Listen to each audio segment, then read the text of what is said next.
क्या आपने कभी सोचा है कि राजस्थान के एक छोटे से गांव घाटू में ऐसा कौन सा रहस्य छिपा है जो हर साल करोड़ों श्रद्धालुओं को वहां खींच लाता है? आखिर ऐसा क्या है उस मंदिर में जहां लोग एक सिर की मूर्ति के आगे नतमस्तक हो जाते हैं? क्या आपने कभी सुना है कि किसी व्यक्ति ने युद्ध में जाने से पहले अपना सिर दान कर दिया हो और वो सिर बिना शरीर के पूरी महाभारत का युद्ध देखता रहा, और यही सिर आज खाटू धाम में एक भगवान के रूप में पूजित है?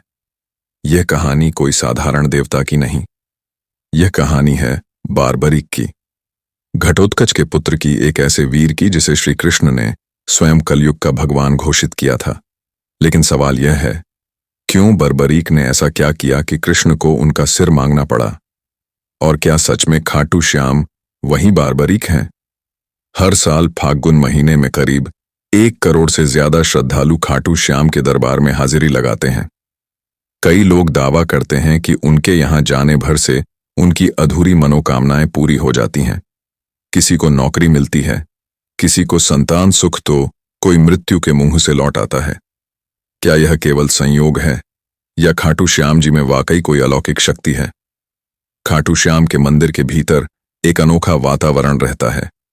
वहां की मूर्ति केवल एक शीश है, लेकिन उसमें इतनी ऊर्जा है कि लोग उसके सामने घंटों ध्यान में बैठे रहते हैं। कुछ लोग बताते हैं कि उन्होंने वहां दिव्य प्रकाश देखा, कुछ कहते हैं कि उनके शरीर में कंपन महसूस हुआ। क्या यह केवल श्रद्धा है या विज्ञान की पहुंच से बाहर कोई शक्ति? और यह भी सोचिए, क्यों कहा जाता है कि जब कलयुग में अधर्म चरम सीमा पर पहुंच जाएगा, तब यही श्याम बाबा नील घोड़े पर सवार होकर युद्ध के मैदान में उतरेंगे? क्या यह केवल एक प्रतीकात्मक विश्वास है या किसी आने वाले महायुद्ध का संकेत? इतिहासकारों के पास इसके जवाब नहीं है और विज्ञान की भाषा यहां मौन हो जाती है। लेकिन लाखों भक्त कहते हैं, हारे का सहारा खाटू श्याम हमारा। जो भी श्याम के दरबार में आता है खाली हाथ नहीं जाता। और सबसे बड़ा सवाल, क्या आज भी खाटू श्याम मंदिर में रात को वह सिर सोता है? क्या मूर्ति में कोई चेतना है, कोई दिव्य ऊर्जा? इन सारे सवालों के जवाब आपको इस डॉक्यूमेंट्री में मिलेंगे। हम जाएंगे उस भूमि पर जहां कृष्ण ने बारबरीक की परीक्षा ली थी, उस इतिहास में जहां युद्ध से पहले एक सबसे बड़ा बलिदान हुआ था, और उस मंदिर तक जहां हर धड़कन श्याम नाम का जाप करती है।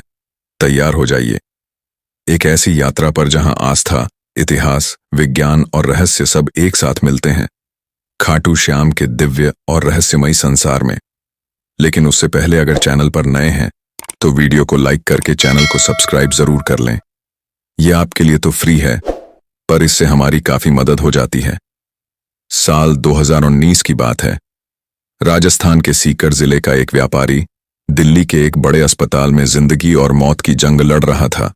डॉक्टरों ने जवाब दे दिया था, अब बस चमत्कार ही बचा सकता है।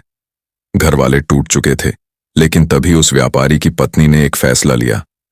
वो सीधा खाटू श्याम जी के दरबार पहुंची, आंखों में आंसू, हाथ में नारियल और दिल में एक ही संकल्प, हे श्याम बाबा, अगर मेरे पति को जीवन दान मिला तो मैं हर साल आपके दरबार में सेवा करूंगी।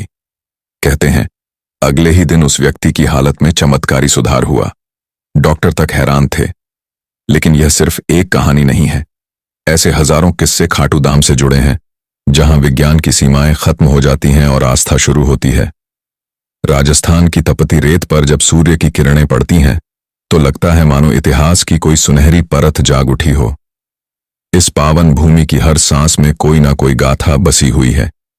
इन्हीं गाथाओं में एक है खाटू श्याम की। सीकर जिले में बसे इस मंदिर को लेकर केवल श्रद्धा ही नहीं, रहस्य भी जुड़ा है।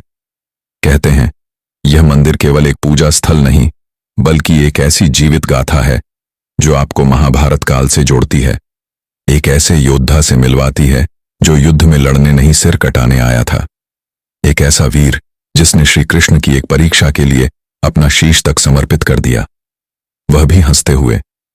क्या आपने कभी सुना है कि किसी का कटा हुआ सिर युद्ध भूमि देखता रहा और फिर वर्षों बाद वही सिर कलयुग में भगवान बन गया?